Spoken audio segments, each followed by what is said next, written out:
morning, everyone. Hey, good morning, Kathy. Good morning, everybody. Good morning, Roman. Good Uh, morning hey, from it looks like everyone seems to be liking our new format because we got some really good response, and I've noticed now that our numbers have picked up. So thank you, everyone, for wanting to see our new format to the show. Hey, Roman, give us a quick update on what's happening with your healing center. it's not frozen here, it's not under snow, but it goes slow. Okay. But I had progress in the kitchen. The kitchen is almost done, countertops are getting in place. I'm just here in front of Lowe's and ready to go in and finish up the shopping. But we have important things to talk about today, and that can wait. Okay, all right. Well, we're going to start with our segment of Canine News.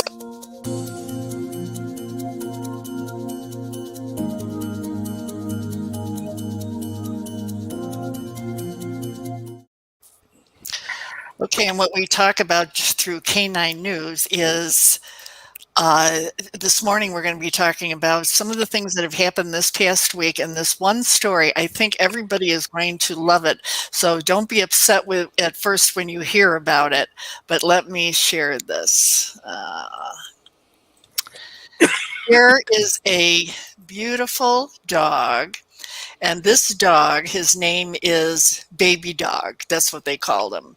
Okay, he apparently had been with his owner, and they got into a car accident. The owner died. There were two dogs, Baby Boy and Buddy. And Baby Boy ended up staying with the owner, and he was laying on top of on his chest when they finally found him.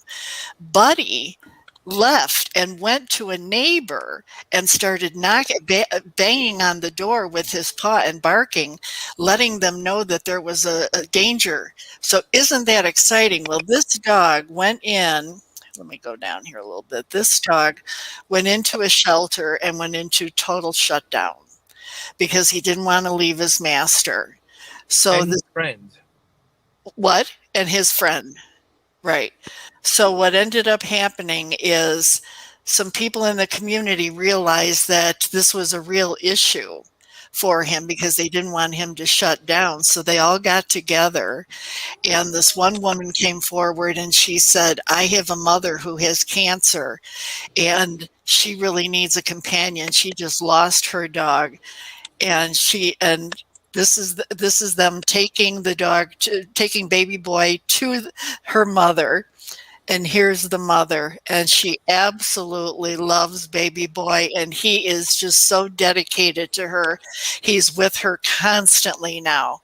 So I thought that was just a really good story. And here's Buddy. He's the one that went to everyone, and he went to a very good home too. So that's a really good story. Good story. Good. Happy ending. Yes, very happy ending. Okay, this next one is I don't want to do that one. This one I kind of like. This owner, he charged after 8 of his dogs were left outside during this Texas freeze without shelter. Thank God the dogs didn't pass away, but what kind of a person does that? It is very cold out, and I just don't understand why a lot of people don't bring their dogs in. Do you? It's lack of empathy. You think so?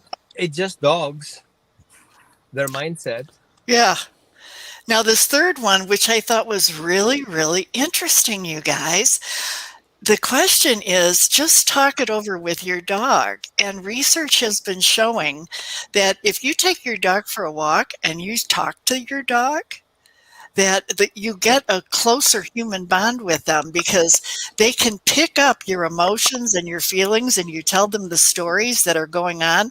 And the more you do that, the closer your dog gets to you. What do you think about that, Roman? I agree with the concept that paying attention to your dog and emotionally connect with your dog is a good way to create a good bond. Uh-huh. I like the idea that the way the research does it and the way they go in with that. Um, and I see very often just people take their phones and they're walking on the phone, talking on the phone, doing their business on the phone while walking the dog, which is exactly the opposite. Right. I feel that research should be taken seriously. Um, haven't read the research in depth, but it feels right to me. I've seen that the dogs are emotionally intelligent and do connect, and the reason we spend more time and dogs are man's best friend is exactly because we have somebody to talk to, and we know these dogs are Yeah. listening. Right. Right. Yeah. I've seen many shelters having programs where children are reading to the dogs, to shelter Hmm. dogs, and I've seen amazing results. How calm the dogs become having somebody to kind of talk to them. Right. Right. Exactly. Okay. So now for our next segment of the show.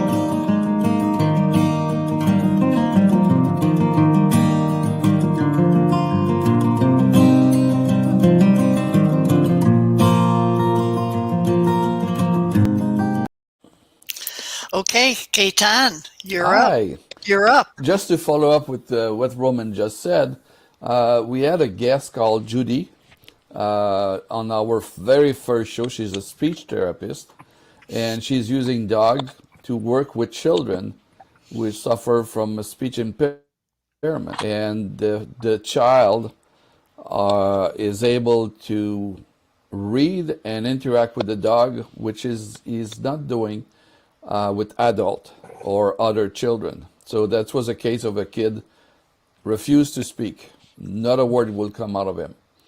And the therapist was working with the dog and start talking to the dog and start Mhm. reading to the dog and start interacting with the dog. And little by little, he expand his willingness to speak by talking to other children first and then to adult after that. But the use of the dog was a key element there in the connection in his therapy. So just to make a link with just what Roman said, um, I have a short video today. It's about consent because this is the topic of the day. It's a video from YouTube, and it's happened. This video has been published in February of 2013 and has been seen 12 million times. Wow. So it's cute, and it's nothing more than that, but it's very interesting to see the consent between the two. And if you're ready, we can play the video. Okay, go ahead.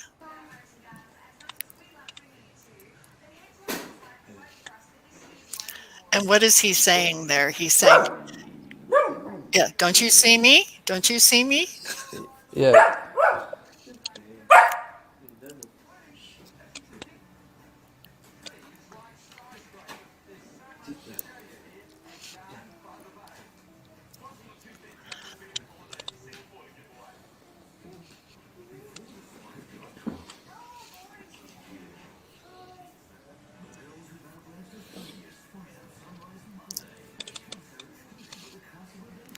We've all been there.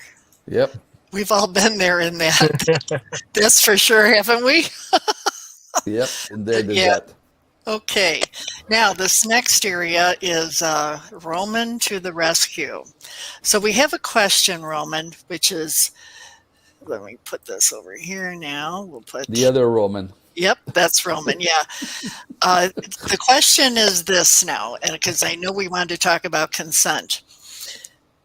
I have a child, and my child really wants to pet a dog.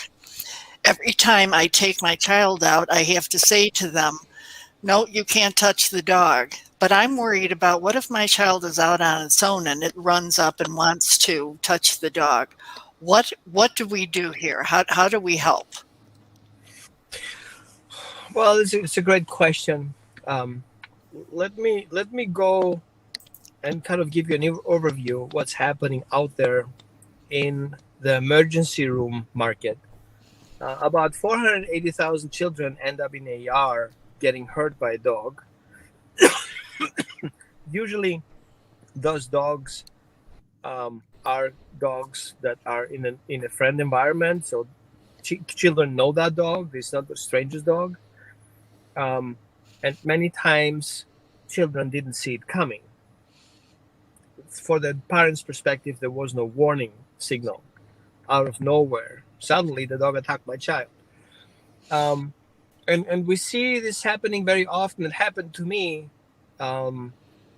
me walking the dog, and my dogs, that I'm working with are dogs who have trauma, have PTSD responses, and people don't pay attention. And I also see the children learn from their parents the way they handle their dogs. So there's a general idea that I can do to my own dog whatever I want because the dog has to tolerate it and accept it. And then children will generalize that idea that, well, dogs need to be hugged and dogs need to be loved because that's what we do with dogs. We love dogs. Everybody tells, love your dog, pet your dog. And then he sees another dog and want to express his emotions towards the dog. The child doesn't have this distinction between our dog and the other dog. It's just a dog that we're supposed to love. So I think it's a parenting thing that we have to become aware. And it's really that problem very intense in US. It's not so intense in Europe. In Europe, basically, we know you don't approach a strange dog. You don't even ask the questions, can I pet the dog? I've never, ever heard anything of that. Like, oh, can I pet your dog? They tell how cute he is, how nice he is. If some people see a dog very thin, they will complain about it. Why should I feed my dog more? But there is no physical interaction. Right.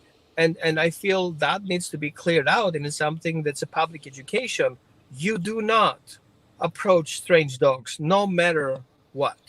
And your child should not approach, no matter how much your child wants. So if your child wants to pet a car, do you let your child pet the car? If your child wants to put the finger in the outlet, do you let your child? So you can't say no to your child. And if you cannot control your child, how would you expect somebody else control his dog that don't even speak the same language? Right, yeah. And then we have to come in as an educational part and say, my child should first ask permission from me if he can pet the dog. And I have to ask permission from the owner if my child can pet the dog. Why would my child ask the person whether or not to pet my dog? Does the owner have control over my child? Or do I have control over my child? Or do I give the responsibility to the owner to talk to my child about permissions? And how do the other owner knows if my child that I educated knows how to handle my dog? So I feel the parent has to ask the other person who has the dog if my child can pet your dog and then listen to the answer. It's important to listen to the answer because the answer may be no. Or don't get offended if that person says no. Oh, we are friendly with dogs. If the person says no, there are reasons for that. And why would the person have to educate you of his reasons not to want to pet his dog? And why does he have to excuse himself because you or your child want to pet the dog? It technically doesn't make any sense to me. Right. And there's a number of times where there's a service dog and they're on duty and kids will come up to them, and that is a real big problem because the service dog can lose its credentialing. Well, let's talk about it a little bit because it can all go together to your answer. A service dog is a dog who has a job. His job is to do a service to the person who owns that dog or is with that dog. That person may have anxiety. That person may have PTSD. Maybe that person has public anxiety. So if you come up to that dog, that person has a problem with you. The dog will pick up on that. The first thing the dog will do will shield the person from that person who approaches the person who has the dog. If I see a dog wearing a vest, no matter what vest he's wearing, just wearing one keeps you away from that dog. Getting so close to that dog so you can read what's on it may already trigger the person who has that dog as protection. Because some people want to read all the details. Stay away from that dog. If that's a winter coat, that's a different story. But you see a dog with a vest, stay away from it. Okay? As good person you are and so much loving and all the dogs love you and you have trained dogs in the past and whatever excuses you have, do not approach that dog. Your child do not approach the dog. Nobody approaches that dog. That's it. Period. There's no other conversation around that. Yeah, Now, right. if we want to approach a dog and the person gives permission to the dog, how should the child approach the dog at the first place? So we have to see, first of all, we have small dogs, we have big dogs, we have strong dogs, we have guarding dogs, we have hunting dogs, we have all these different type of dogs. The child doesn't have the educational background to recognize dog's body language. And many people don't have also their knowledge about their dog's body language. They just have a dog, they love the dog. Dogs usually are comfortable with adults that are tall. They're comfortable with dogs they have interacted with. But children kind of walking around like loose bullets and can trigger the dog to be scared because the dog doesn't make any sense of the child's movements, of the hand gestures, of the size. The dog doesn't make any sense why that child is coming up to me if it's not accompanied with somebody else that he trusts. So we have a trust issue here. So I recommend to all the parents, and I know many people will disagree with me, but I don't mind. I have seen the other side of the story. Right. That you do not approach the dog, but you can be approached by a dog.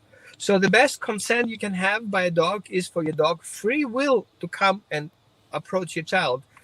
Offer the dog something to take out of your hand and then walk away. Now, there's a tricky slippery slope because if your dog is lured into a situation taking a treat out of somebody's hand, then take the treat of the hand and then face the situation and says, oh, I don't know you. I was lured into with the treat and now I'm facing a person I don't know. The dog may react to that. So I suggest don't lure your dog to take treats. If your dog wants to come up for a pet, let the dog touch you first, with the shoulder or nub your hands or do something physically to you to demand or expect to get petted. Then you can pet your hand, give it a couple of strokes. You don't have to be excessive, like rubbing the ears. Stay away from the ears. Stay away from the ears, I'm telling you. Because you don't know if the dog has an ear infection. You don't know if the dog has an allergy. You don't know if the dog has issues with his ears. Rubbing the dog's ears, you don't do it to people either. So stay away from the dog's ears too. I do. Stay away from it. I have a question. Yes. In the case you describe, I'm somewhere and then somebody arrived with a dog. Let's say in the park, and somebody passed by with a dog, and the dog turned towards me and come towards me. If I present or let my hand down and kind of present the back of my hand towards the dog, is a no? No. Or is a maybe? Let's look at it this way. That's a dog's face. Yeah. That's your hand. Okay. My hand is down. Right. I have my hand like this. You don't reach out to the dog. I'm not. Well, the dog is coming towards me. It doesn't matter. Okay. Okay. You answered my question. Doesn't matter if your dog comes to you or not. If your dog doesn't touch you first, don't touch the dog. That's my Right. experience. Yes. I'm not intent to touch the dog. I just present my hand down. Right. I see people. The dog comes close and the hand automatically goes there. Yeah. The dog stops in a safe distance, usually around 6 feet, to feel the situation because dogs don't observe. Now, how does he get 2 treats? Looking at you for permission. Treats, reward. You taught me that lesson. Yeah, you taught me that. Right. You repeat this a couple of times until the dog stays with you. Okay? Every time the dog does that, looks at you for permission, and he gets both treats, you solve the dog complicated problems. You solve the dog problem that he cannot have both treats because they're in 2 different locations.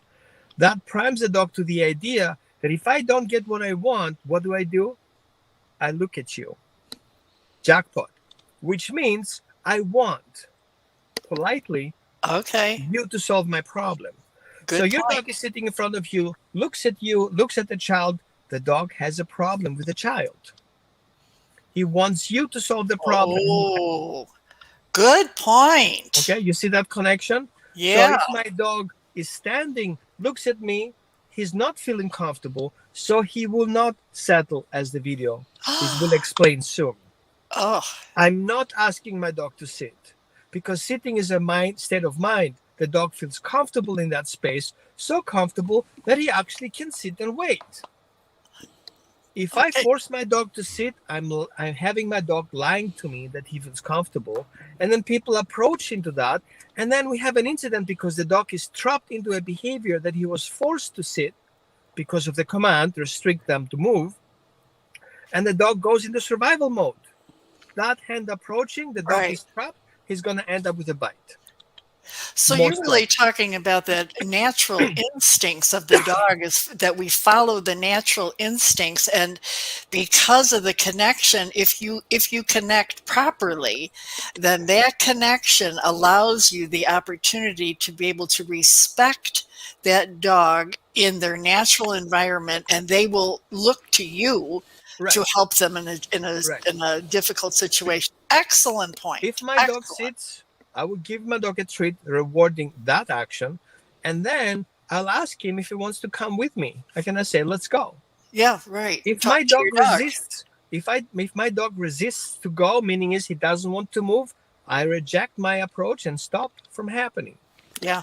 My dog doesn't want to move. He doesn't feel safe moving, so he's gonna stay put where he feels safe.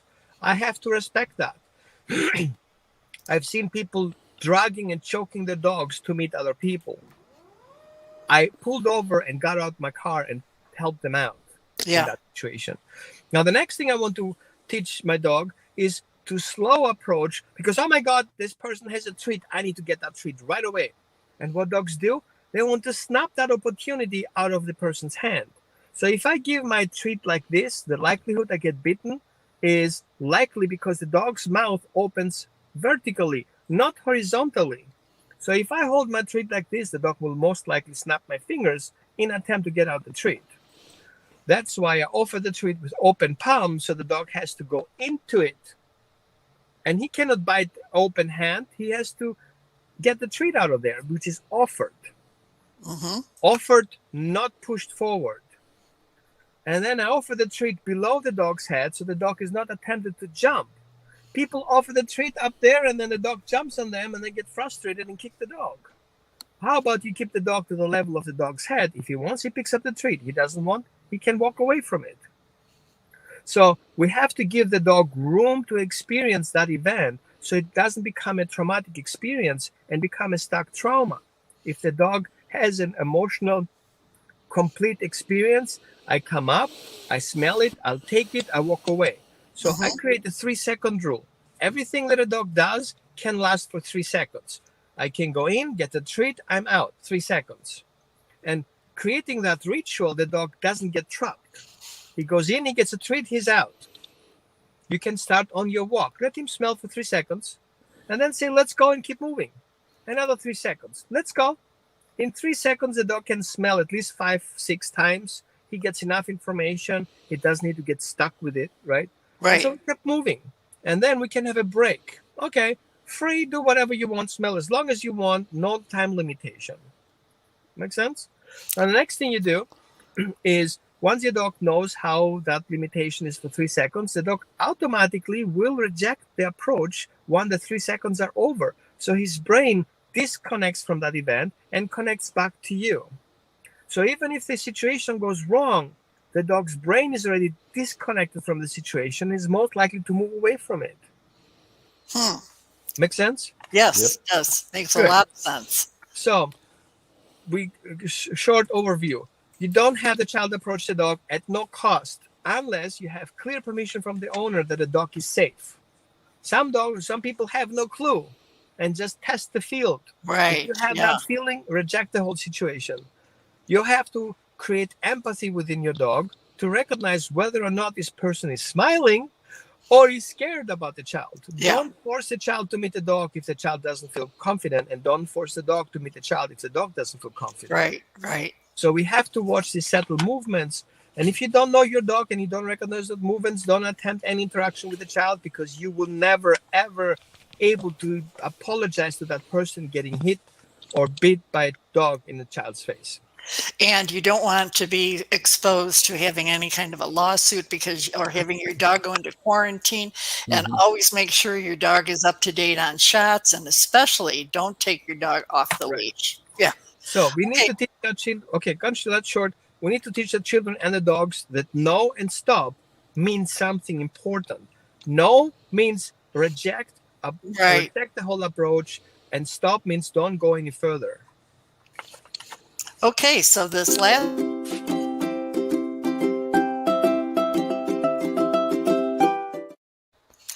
Okay, we're going to hear from Barney. I had the opportunity to interview Barney. He was pretty much on the same context of last week with Mitchell and the others, but he had, I guess this seems to be a major issue, so let's find out. Hi everyone, Barney here.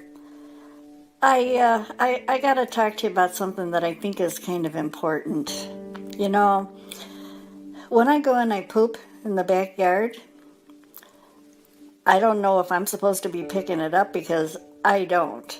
So when I hear my mom or my dad say, "Oh, I just stepped in this poop," am I supposed to be the fault at that? Or is it that they were stupid enough to step in it?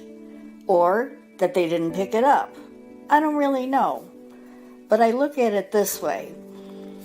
If I got to poop and I can't poop in the house and they're bitching that I pooped outside, what am I supposed to do? Should I try and cover it up? Should I push it in the corner?